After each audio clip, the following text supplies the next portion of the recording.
warm welcome to the launch of the Alfa Romeo F1 Team Stake C43. It's fantastic to have you with us, wherever you are in the world. If you're watching at home via the live stream, welcome. And as you can tell, we have a live audience here in the studio in Zurich. And most of that noise is being made by the 60 members of the team's fan club. Make yourselves known again.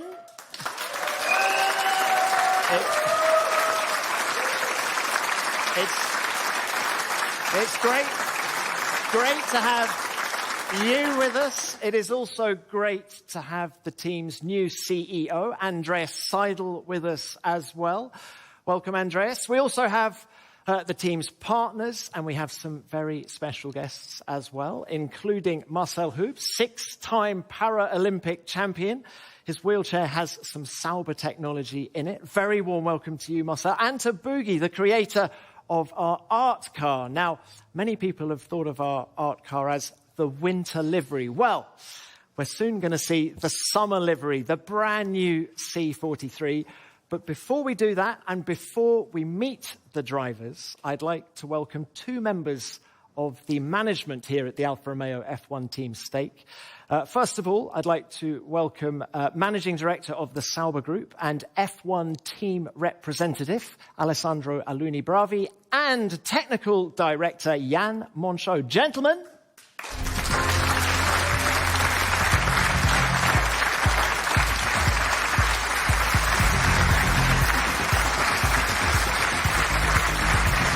Jan, wonderful to have you. Alessandro, gentlemen, please join me at the table. Well, that's a welcome. That's a bit of a rock star welcome for both of you. Now, Alessandro, can I start with you? New role, team representative. Tell us a little bit about it, and do you get that kind of welcome everywhere you go? Everywhere you go now? For sure, it's first time for me in this role. I want to thank you first, our group CEO, Andreas Seidel, our shareholders. It's a very important day for us, the launch of the C43, and for me to be the team representative makes me feeling very privileged and honored to represent Sauber and Alfa Romeo F1 Team Stake, all our employees, all the people that has been working on this project. Now, we'll hear a little bit more about the car from Jan in just a minute, but it's been a busy winter, Alessandro, for the team commercially. Can you just tell us a little bit about some of the new partnerships we have? Of course, each winter we work hard, to bring to the team new resources, new partners that can help us also to, I would say, change our style, our approach to be more fresh, more innovative. And this year we are really proud to welcome on board new partners, starting from our co-title partner Stake. So the team will be named Alfa Romeo F1 Team Stake. We have a lot of partners that will create huge activations around our brand, our team. And our vision is to get closer to the fan. With all the partners, we want to really activate, to bring our team closer, to expand our audience. And we will start from today with this first official launch with all our members of the Sauber fan club. And this is the mood we want to have. Get on board, get closer, become part of our family, as a partner, as a fan. Yeah, welcome to the family at home. Welcome to you guys as well. Now, so much expectation and excitement surrounds the launch of a new car. Can we talk about goals? What would you like to see from the team this year? We don't want to fix targets. It's always difficult ahead of a season to know where we stand, where our competitors will stand. What we want to do, clearly, is to continue our growth. We want to address all the weaknesses and to work to improve our team in all areas. So we don't speak about single targets, but we want to, of course, to continue our progressions and to have a better overall performance throughout all the season, being more consistent. This is the target. Okay. Thank you for that. Jan, coming to you now. Tell us a little bit more about the C43 project. When did it start? And what goals did you set for your design team? So the project started couple of weeks after last year's rollout, effectively, where we started drafting the strategy for 2023. And relatively clear for us, we identified areas where we saw there was still potential for us to unleash, potential we wouldn't be able to unleash in the 22 season. And therefore, as you will soon see, we concentrated mainly on the rear part of the car, where we just wanted to be brave enough to do the next step in terms of pure development on the rear end, which opened the door to a lot of other solutions we couldn't implement last year. And then throughout the course of the season, it also became relatively clear that we had reliability issues, which then became order one. So there is also a lot of things we changed on the car, but also internally in terms of processes to address that topic, because historically we were always very strong with the reliability. But last year somehow we lost a little bit what used to be one of our biggest strengths. So it's clearly, as also Alessandro said, is one of the focus or one of the area of major focus for us this last winter. Yeah, and there have been a few regulatory tweaks over the winter. How much of a headache have they been? I mean, we like change, so it's always a new opportunity when rules are changing. We were slightly irritated by the timing because it was decided very late, and usually late changes are favoring bigger outfits, but the changes are mainly on the floor side, where the FIA decided to lift the edges by 15 millimeter. It doesn't sound a lot, 15 millimeter, but that was enough to keep us scratching our head and having to redo all the floor and rear end of the car alongside those new rules. And so far I'm pretty happy about the progress we did. And do you expect the field to close up this year? Alessandro has already spoken about needing progress from the team this year. If we do that, do you think we can progress up from 6th place in the Constructors' Championship?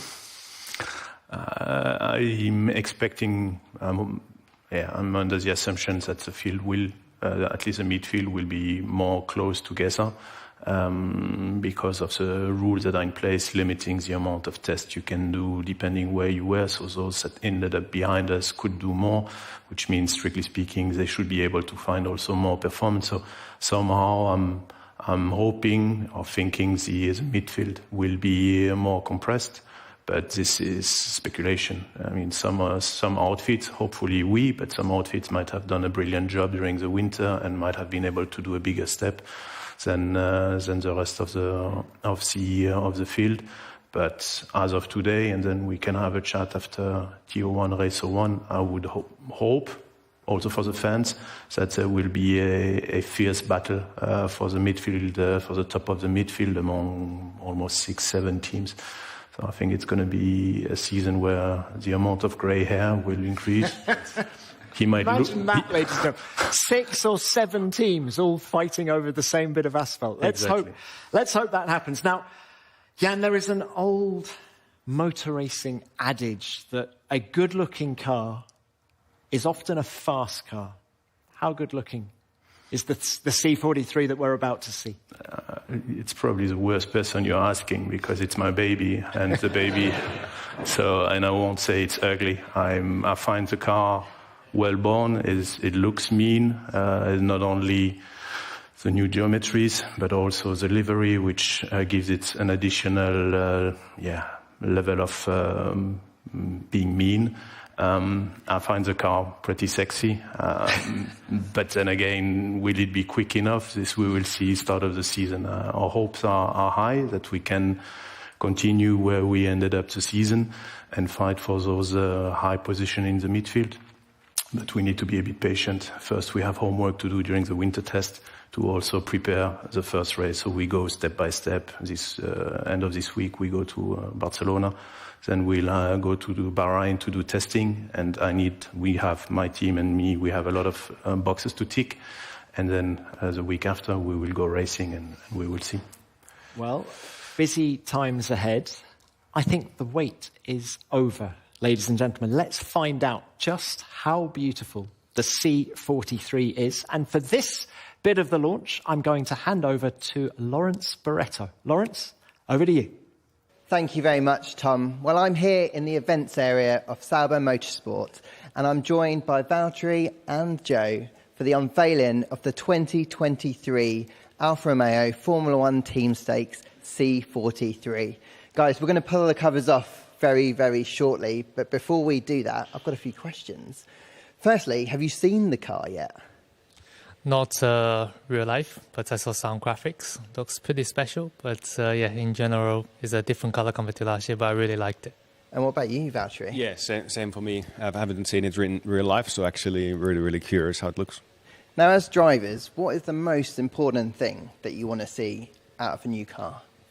For me, initially, obviously, what is interesting is to see the livery in detail live, because in the pictures it's never quite the same.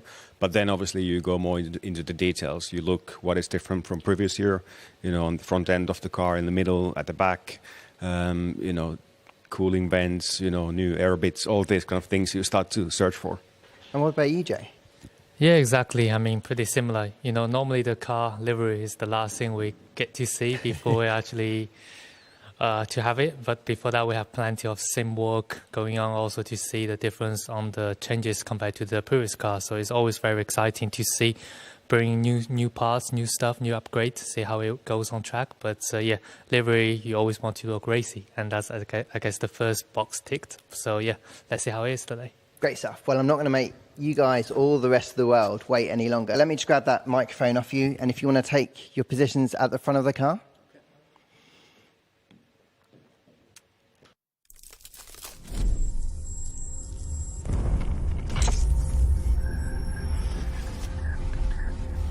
It's Marco, radio check, okay.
This livery is something else. Well, you guys, I'll leave you to inspect this car. It's going to be your office for the next 23 races. And Tom, well, I'll send these guys back to your way shortly for the rest of the official launch. Wow.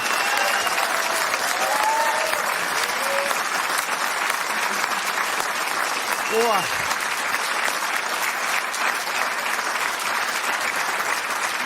Jan, you were... Isn't it a beauty? It is a beauty. Jan, you are absolutely right. That car is beautiful. It's sexy. I'm running out of adjectives, but it really is something else. Quick congratulations to the guys and girls at Centro Stile for their creativity in helping come up with that design. But look, now that we've seen the car, Jan, just a little bit more flesh on the bone, if we could, about some of its standout features. You mentioned earlier about focusing on the rear of the car. Is there anything more you can tell us about it?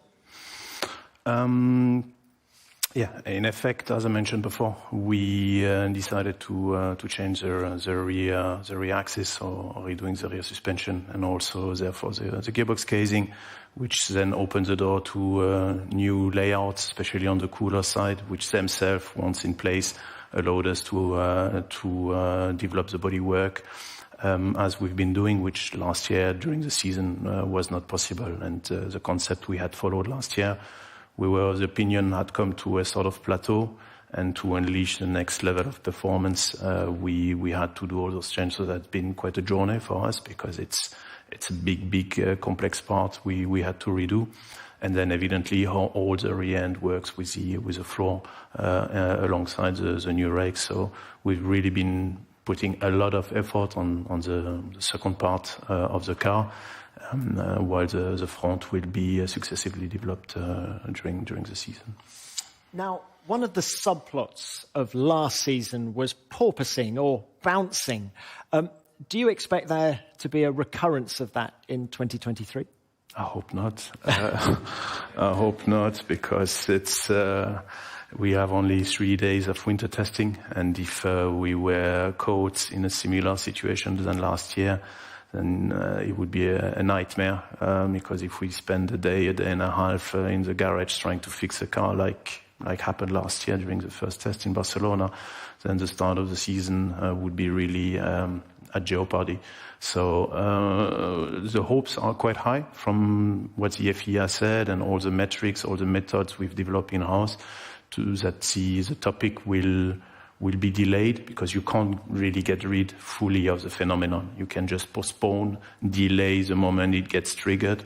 And I hope with the changes of the rules and the work we've been doing, also developing the new floor, that it will be delayed up to a point where we effectively never get there and never have the porpoising. Now, the very fact that I said it probably means we will have some porpoising. I just hope it will be another team and not us. I'm sure we won't. Look, you've mentioned the shakedown at the end of the week. Then we have 3 days of testing in Bahrain. So the shakedown is in Barcelona. The testing is in Bahrain. Just how important is it for the car and the team to have a smooth build-up to race one? Smooth doesn't mean slow. Huh? That's for my guys at home. It will have to be a quick ramp-up. These tests are fundamental. The car is being developed basically virtually on computers, in simulation and in the wind tunnel. And the shakedown is the first big milestone to ensure the cooling layout, all the hydraulic pipes, all the electronic, and believe me, it's an absolutely nightmare. And the guys at home have been doing a brilliant job. Is working, because if the electronic, you know that from your own car, if it doesn't work, the car doesn't drive. Huh? So it's really the first milestone to tick and start getting a feel from the measurement we can do on track if they are in line with our expectation. And then when we go to Bahrain a couple of days later, it will be better for Santan, because the weather will be definitely better than in Barcelona. And it's about really getting an understanding of the tires, the new tires, because Pirelli is bringing new tires, and preparing the season. So a mix of short runs to prepare, simulate qualifications, but also long runs to effectively get an understanding how these new tires will behave on longer stints. And hopefully having absolutely zero problems of reliability, so that as soon the light turns green, we are out and we are in when it turns red again, because we need to put mileage. We need to really be maximizing the mileage, because mileage is the best way to ensure you have the reliability. Well, lots of hard work, lots of laps ahead. So, ladies and gentlemen, we have seen the new C43. We've heard about some of the technical aspects of it. There's 3 people we've yet to meet, and I think now is the time to meet the people who are going to be driving this C43. Let's meet our heroes.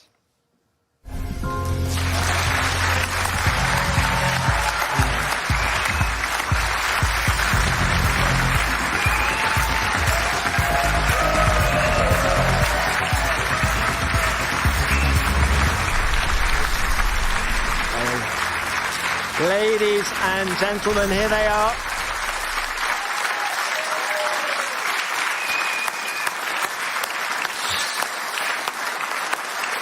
Our heroes indeed. So, they need very little introduction from me, but the man in the middle is clearly Valtteri Bottas, 10-time Grand Prix winner. On the right, as you look, we have Zhou Guanyu. And who can remember Zhou's amazing debut in Bahrain just over a year ago? And closest to me, Théo Pourchaire, our reserve driver and vice champion in Formula 2 last year. Guys, it's great to have you with us. Can I ask you to come to the table? Come and join us. Let's have a chat. So, can I just say, guys, that's very Formula One of you to have got here so quickly from the factory. Now, Valtteri, it's good to see that you're still looking like an Aussie rules footballer. Thank you. You've still got the haircut going on, the tash. It looks like you've had a good break. Definitely, yeah, had a good break, which is important because now as we start getting to the season, then we go pretty much full gas until the end of the year. So like a mental reset and physical reset is important. So I'm full of energy and keen to go. Well, you've been in Formula One for a decade now. Just how excited do you get at the launch of a new car? You always do. I get this question quite a lot, like, do you still get excited, but you always do, because in the end we're racers and we're really fortunate people to be able to get to drive this kind of machinery, which has been engineered for God knows how many days. So many hours have gone into it that it's a real privilege to, first of all, see the car and then especially drive it, Yeah, and there's a question. How many hours have gone into the C43? If you ask my wife, too many.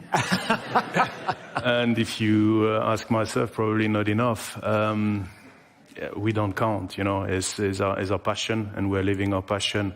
And therefore, when you do something with your heart and with your passion, you don't really necessarily count the hours. It's a concept that most of us don't fully adhere to. So we've been working a lot. And that's what matters. We really, I think, and that's the most important one, the team has been giving its best. And that's always very important, to not be then, once a car is rolling out, like, if I had been, no, I want no regrets. So, and that's how the team works, and I'm very happy about the final product. And Valtteri, year 2 for you with Alfa Romeo. What can you achieve? I mean, last year was a very solid start. What about 2023 for you? What are your goals? We need to achieve more. It's simple as that. We always need to aim for better, aim for higher. The whole team and myself included, we always need to keep improving. That's what drives us. So expecting, like Alessandro mentioned, better consistency, more points, better results. But how to get there, that's the tricky bit. And that comes from all the details and working really, really hard together as a team.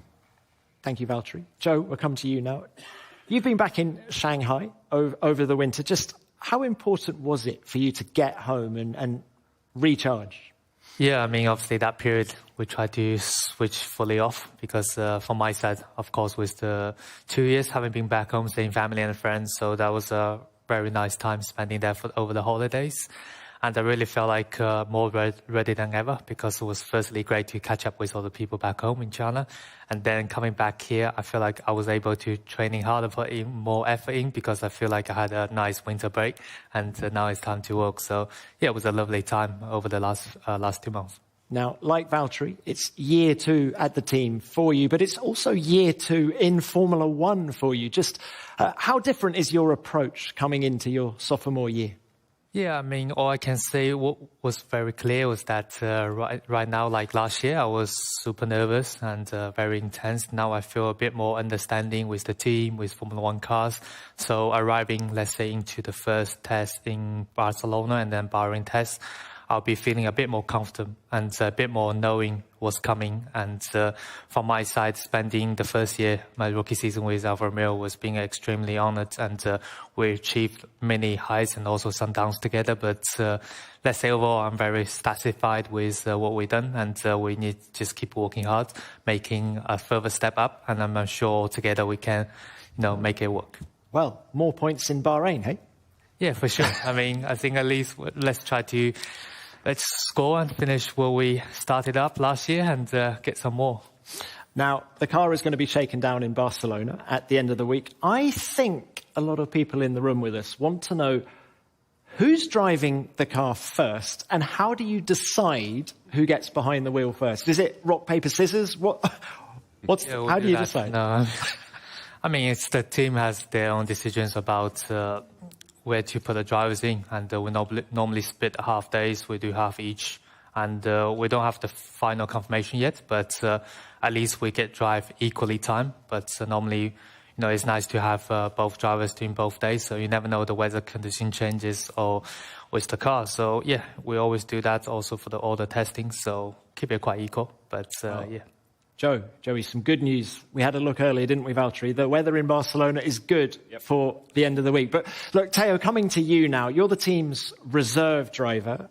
Now, you're going to be racing in Formula 2 again this year. So you have got a busy season ahead.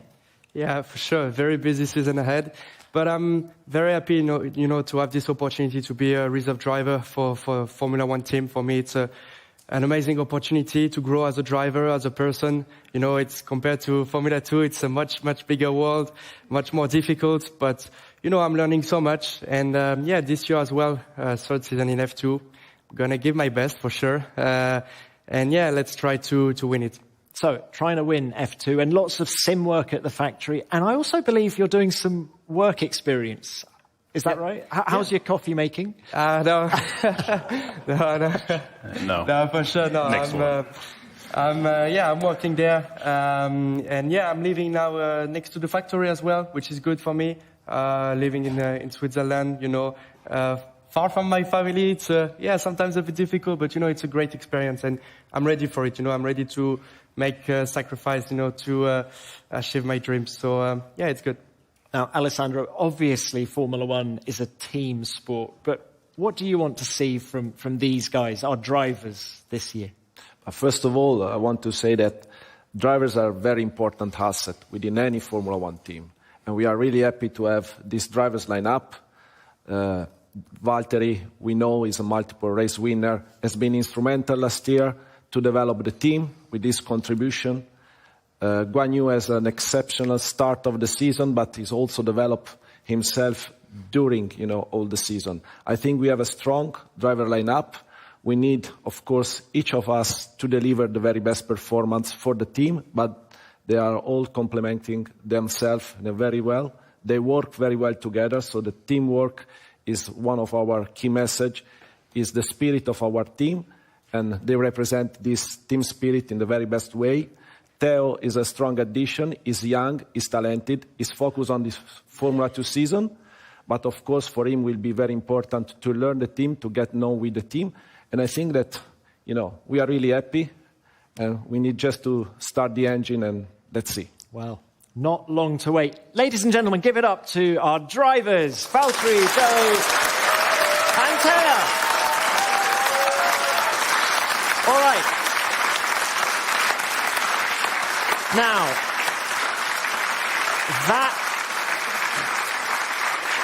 okay, well done. All right, that is enough questions from me. And we're now going to have some questions from the media who are assembled in the room with us. Who has got our first question, please?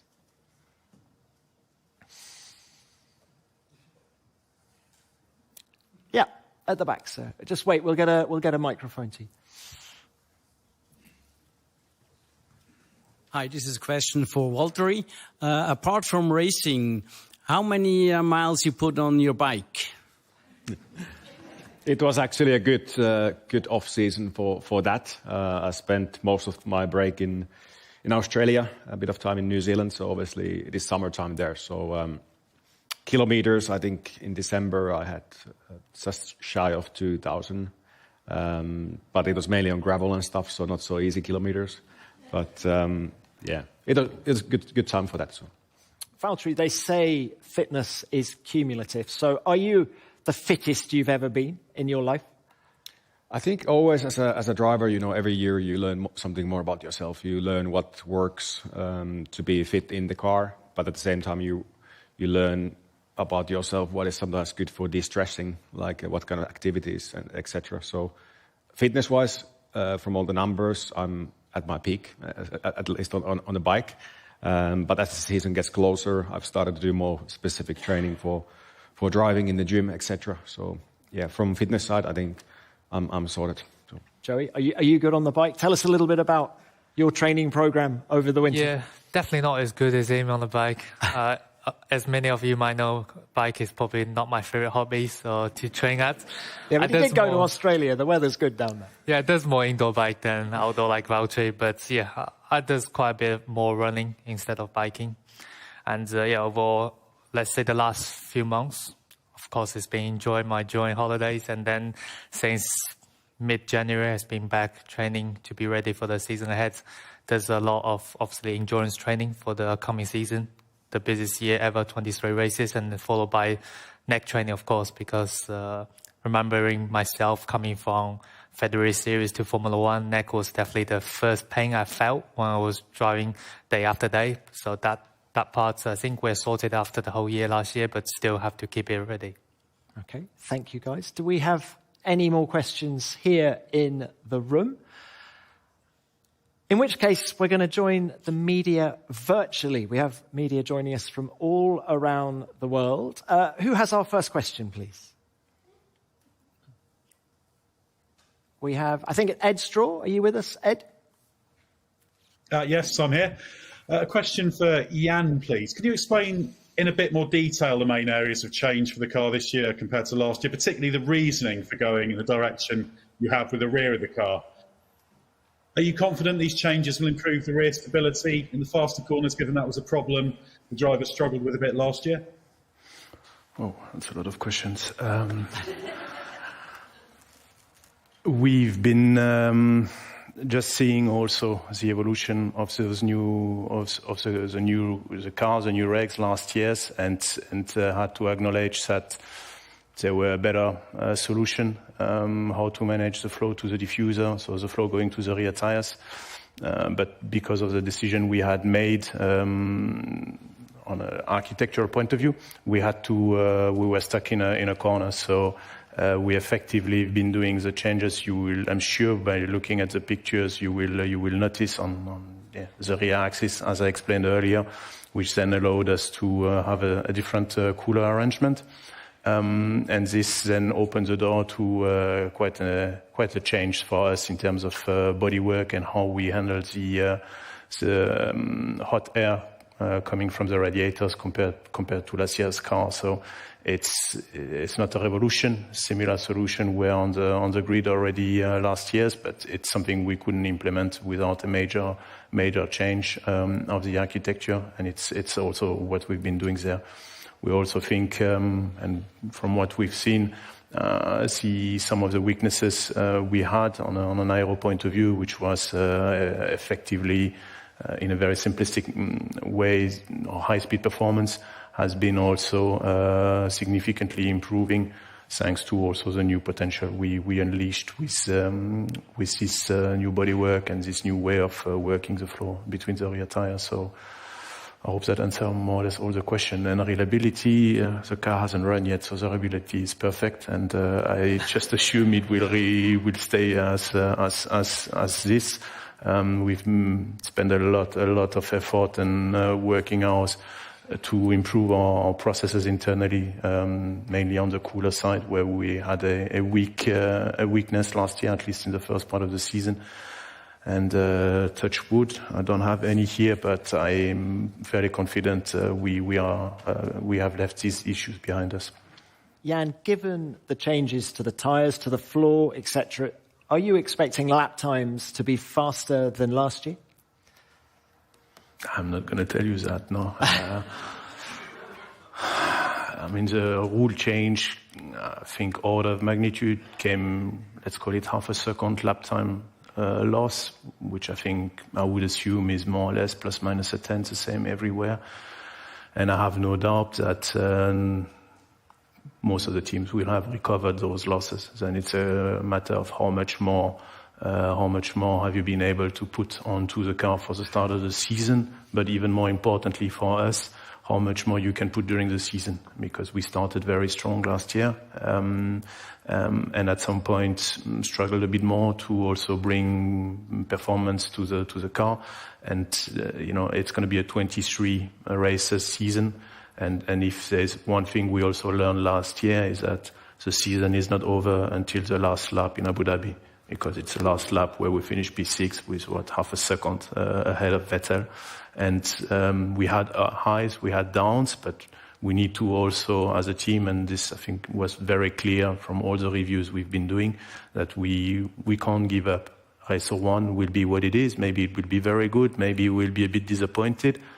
Yeah, okay, turn the page. There's still 22 races, and I have no doubt that these guys, but also the team at home, the 500 people or so, will be pushing very hard to then recover what needs to be recovered, if it is, or build an advantage if we would be on the higher part of the midfield. All right. Thank you for that. Thanks for your question, Ed. Let's go next to Christian, please. Christian Menat. Thank you. Another question for Jan, please. You said the main focus was at the rear end, but I guess you did also quite a lot of work on the front wing over the winter. Last year, with the budget cap, we saw a lot of development during the season going on the floor, because it's less expensive than to develop the front wing. How much emphasis did you put on the front wing during the winter break? And is it, I think one of the last big upgrades last year was the front wing you brought to the racetrack, and is it a further development of this version? So yes, we developed quite late into the season last year and brought a front wing, which I think was in Suzuka, if I remember well. The front end is more difficult in terms of development in the numerical world and in the wind tunnel. Let's say the return on investment is smaller. It doesn't mean there's no performance. I mean, as long as we are not first on the timing sheet, we have performance to grab everywhere. But since you've got limited amount of wind tunnel runs to test you are allowed to do, and you've got also limited resources, at some point you need to also make strategic calls. Where am I investing majority of my resources? And I am more in favor of doing one thing properly than starting 5 different dishes and then end up with solutions that are just marginally better. So the front end, don't worry, we've been working on, and there will be also significant changes being presented, at least at the start of the season.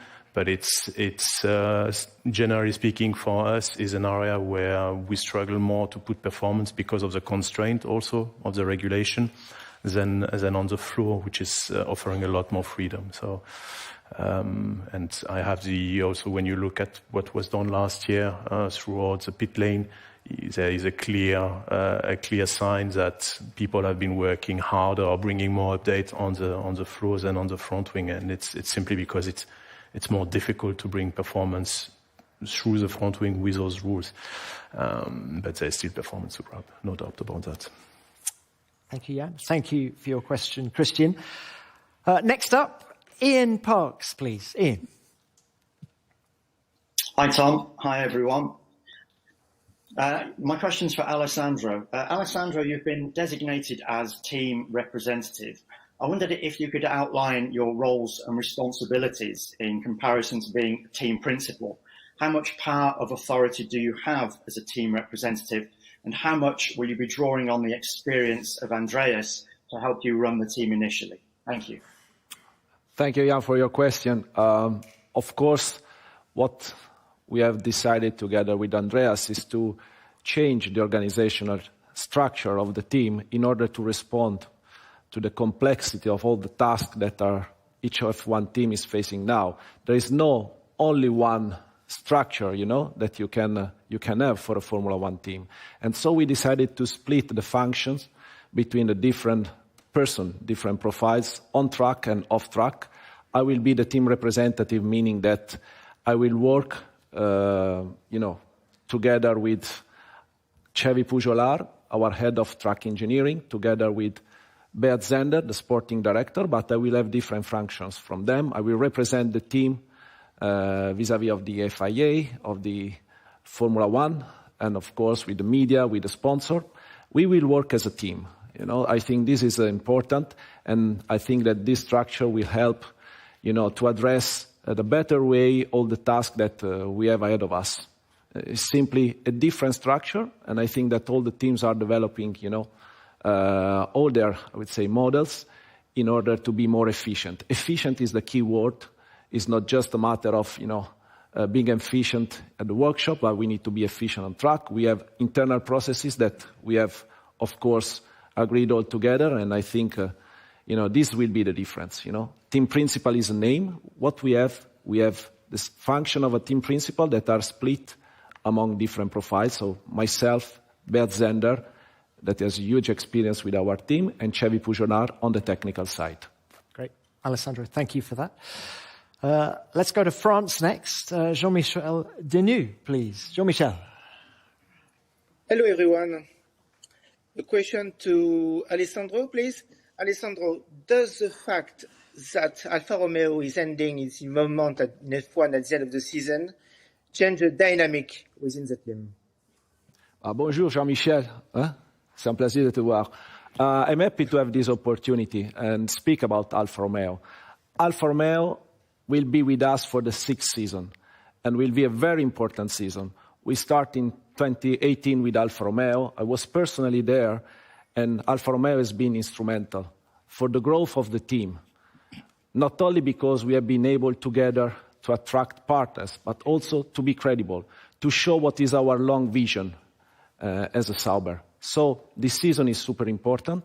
We will do everything, to deliver the very best for Alfa Romeo, for our partners. We are delighted to bring the colors, the red color. This is the Alfa Romeo red color on the car. So it's not the last season. It's a season that will complete this journey together, and we want to finish on a high. Yeah. Well said, Alessandro. Thank you for your question, Jean-Michel. Let's go next to Shandor Mesauros, please. Shandor. Good morning, gentlemen. Hello to Andreas as well. My question is to Valtteri. Valtteri, this is your 2nd season in the team. You know the environment, the people, the engineers. Can you please elaborate a bit on your influence as a driver on the development of the car? Thank you. Thank you for the question. Good morning to you as well. It's definitely been interesting. Like I've said multiple times, I think in this team, I feel like my role has been very different to what I've ever had, really, in Formula One. A bit more involvement, a bit more information going through me in a way. And obviously, the work started early last year together. I tried to give all my experience and technical knowledge I could from the past. And then that work continues, throughout the whole last year, always, whether it's an issue with the car balance or whatever, we always feed him back the best we can. And when I'm at the factory, I like to get updates how things are going. And obviously, if I ever have any ideas or questions, then I ask and we speak. So it's really open situation in the team, and I love to know always as much as I can about all the details with the new car. And I think it's fair to say, like, the setup direction we've gone, the development of the car balance throughout the whole last year has been gone into the right direction, and that work continues. And we'll see with this new car. I think hopefully everything is in even better place in those situations, and we keep working hard. Joe, can I bring you in just on this topic? Tell us a little bit about your relationship with Valtteri, how you work together in developing the car. Yeah, is it completely open in terms of telemetry? Exactly. It's been like that since the very beginning of 2022. Because let's say my first year joined Alfa Romeo team, I don't know Valtteri too well. So I need to take my time to understanding him, understanding the team as well, together the engineer crew. And it's fair to say that I really enjoyed the first season together, and it's been massive help from inside and out from the team and also from my teammate, because I think many of you might see the clip on the radio in Sao Paulo that Valtteri was telling me some tips during the race. even though I didn't get that message before I overtook, but it was still, you just really see the team spirit inside and out. And that's really what makes us, try to holding off P6 in the Construct Championship. I think that was very important, and I learned so much of, all these experience people was giving me. And for my rookie season, it just every little details that just can improve my driving ability, driving skills. So yeah, I feel like I'm another step compared to where I was this time last year. So hopefully more to come during the season. Do you share his passion for coffee? I actually did. You do share it? Okay. Yeah, before last season, maybe I had like 2 coffee in the last 4 or 5 years. Now, yeah, mostly every day, and especially in the race weekend. Is it Valtteri's own coffee, though? I tried when we was in the motorhome, and he made some handmade coffee. It's quite delicious, to be honest. And still not at his level of the amount of he drinks, but I have to say, coffee makes me quite well awake and stay focused. Valtteri is a connoisseur. Sorry, Great. just back, nutshell, the question that was asked, I kind of I didn't answer it properly. So basically, if the car is quick, I've basically designed it. But if it's not quick, then I had nothing to do with it, so. In a nutshell, that's what's happening. Jan, I'm sure you agree. Yeah, absolutely. All right, let's go to our next question, please. Dieter Renken. Thank you, Tom. Hi, guys. A question for Jan, please. Jan, last year's car was fundamentally a clean sheet design for obvious reasons, new regulations, etc. Whereas this year's car, as you've outlined, is more of a sort of evolution rather than revolution. What do you and your team prefer, starting from a clean sheet or eking away little improvements here and there? Good morning, Dieter. I like the orange. It's very orange today. Always, yeah. Effectively, as a small team, we like the challenge of a blank sheet of paper, where I think we also showed last year in a limited amount of time, with limited resources, that we were capable of doing things that were not too bad. Which means it's what we prefer. Then for your blood pressure and for the stress level is not the nicest, because there is so much unknowns, and then up until you see what your competitors have been doing, you are extremely nervous to potentially having gone the complete wrong way, as it can always happen. And the other drawback of the other alternative, which is just a continuous evolution, it comes also to at some point the experience of the team, the size of the team, the resources you have also play a role, and that's an area where we are a little bit less comfortable than some of the big teams around us. So if I could choose, I would like to be restarting from scratch regularly, but then also financially, and again for my blood pressure and for my few hairs, it's not good neither. So every 3-4 years is okay. Thank you, Jan. Thank you for your question, Dieter. Let's go to Oleg next, please. Oleg Karpov. Hi, my question is to Alessandro. Alessandro, can you elaborate a little bit more about the responsibilities you will have within the team? And in particular, is there anything new you will be doing next this season that you haven't done before? What are you most looking forward to? And what do you think you need still to learn and understand? And even given your experience in racing. Good morning, Oleg. First of all, you have always to learn. I approach this with humility. It will be a new role for me in addition to my position as a managing director, so very new, I would say. And of course, I don't have the experience, the competence of other, team principal or team representative. So for me, will be first day to start learning, but I have a strong support from a team, very, competent people, a strong group working around myself. I will be, coordinated and guided by our group CEO, Andreas Seidel. We have Beat Zender on track. We have people like Chevy Pujolar that has huge experience. So I will be supporting them as they will be supporting me, and this makes me comfortable, although I know that I will be facing challenges. But as I said, I will be approaching this with humility. What will be new? Of course, as a team representative, I will be at the pit wall, and I will be also taking part in all the activities with the FIA and the Formula One. So I will be leaving, the race weekend, of course, together with the team. I will be there to support them. I will be there to support the driver.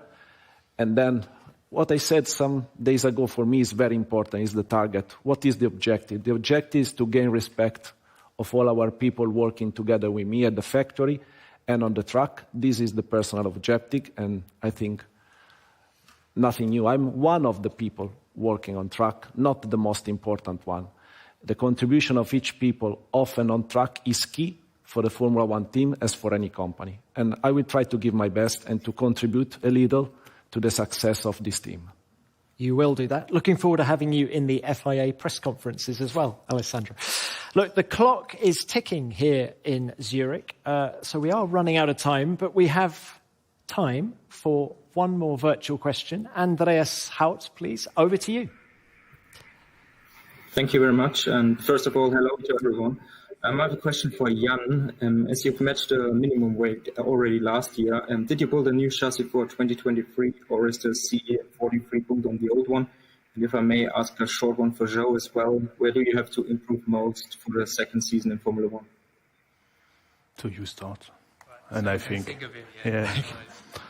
Yeah, firstly, good morning. From my side, I think as a team is quite clear, is the first, let's say, the 100 meters.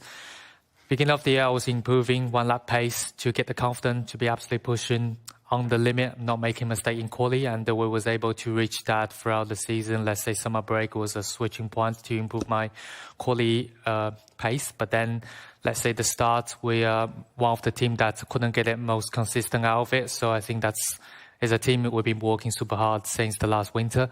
Hopefully, we will be making a further step up and try to be more consistent on my side, because there was a lot more, let's say, new tracks for me to learn over the 22 season. So this season, most of the track I drove there. So all this can really take into consideration. And I feel like this year we can definitely making a further step up. But we are, as a team, very clear with the weakness and also the strong point. Joe, there is still one new track for you this year. We're going to Las Vegas. What do you know of it? Have you had a go on the simulator yet? Not yet. It's very luxury. I think every driver is very exciting to go there. And the quad tire also is the one I never drove before. So 2 tracks, a little bit less task. But I say the layout. But we've been focusing mainly on Barcelona bar in preparation for sale of a new car before we put it on track, but really looking forward to drive all these new tracks, because it's always exciting. You don't know if you're going to like it a lot or not, but it always gives extra entertainment trying the new things. Just before we come to you, Jan, Valtteri, have you driven the sim of Las Vegas? No, I haven't. I don't think many. Well, I hope no team have the scan yet of the track. So I think still waiting for it. But looking forward to it. Looking forward to it, definitely. It's going to be a good memorable show and weekend. Good race, and hopefully good track. All right. Jan, sorry. So I have back to to answer that question, on the chassis, if we redid the chassis.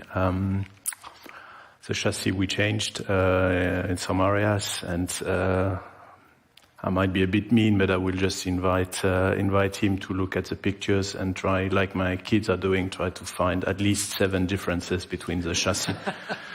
From last year and this year, and depending how many he can find, he will have the answer to his question himself if we did a new chassis. I'm not going to tell you absolutely everything today, so we can regroup in Bahrain if he's discuss the topic. All right, Andres, are you up for the task?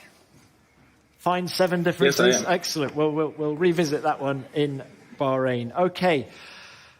Well, ladies and gentlemen, that is the end of the official launch. A huge thank you to everybody involved, to my panelists, to Valtteri, to Joe, to Teo, to Jan, to Alessandro, to Lawrence in Hinwil for the official launch, and to you at home, because of course without you, the fans, All of this is meaningless. And a quick note that you can have the C43 in your own homes via the augmented reality experience that the team has brought together with JigSpace. It's available now, so please do that. But that's it from us in Zurich. It's hard to believe that the first race is less than 4 weeks away. We'll see you then. Bye for now.